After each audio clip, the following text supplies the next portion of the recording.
કરીએ અમરેલી જિલ્લાની તો અહીં પણ આજે કમોસમી વરસાદની શરૂઆત થઈ અને અમરેલીના લાઠી તાલુકામાં વરસાદ શરૂ થયો છે। લાઠી શહેરમાં વીજળીના કડાકા ભડાકા સાથે ધોધમાર વરસાદ શરૂ થયો। આ વરસાદથી હાલ રસ્તા પર પાણી વહેતા થયા છે। વરસાદને પગલે લાઠીની બજારોમાં હાલ પાણી વહેતા જોવા મળ્યા। વધુ વિગતો મેળવીએ સંવાદદાતા હરીશ કુમાર આપણી સાથે જોડાઈ ચૂક્યા છે।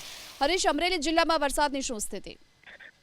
ચોક્કસથી અમરેલી જિલ્લામાં સતત છઠ્ઠા દિવસથી કમોસમી વરસાદ વરસી રહ્યો છે। તેના કારણે ખેડૂતો હાલ અત્યારે ચિંતિત બન્યા છે। અમરેલી શહેર તેમજ અમરેલી તાલુકાના ભંડારીયા, નાના ભંડારીયા સહિત આસપાસના ગ્રામ્ય પંથકોની અંદર ક્યાંક ધોધમાર વરસાદ વરસી રહ્યો છે તો ક્યાંક વરસાદી ઝાપટા પડી રહ્યા છે। ત્યારે ધારી તાલુકાના ચલાલા અને લાઠી શહેરમાં પણ ધોધમાર વરસાદ વરસી રહ્યો છે। લાઠીમાં ધોધમાર વરસાદ વરસતા રસ્તા ઉપર વરસાદી પાણી વહેતા થયા છે।